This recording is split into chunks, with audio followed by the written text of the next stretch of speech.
Welcome to the Learning Pines YouTube. We hope this video helps. You start by confirming prerequisites, Docker installed and your user in the Docker group. Once done, create a project folder and pick a base image like Ubuntu 22.04 because it gives a minimal, familiar environment. Then write a Docker file with add essential RUN commands to install packages, copy your app files, and set CMD or entry point.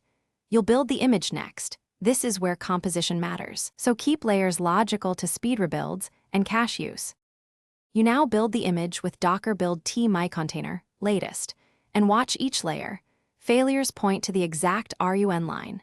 Make builds reproducible by pinning package versions and consider multi-stage builds to reduce image size. Once built, inspect with Docker images and Docker history to verify size and layers. Configure runtime behavior in the Docker file, expose ports you'll map, volume for persistent data, and env for configuration, so containers run predictably across environments. You run the container using Docker run with appropriate port mapping and detach flags.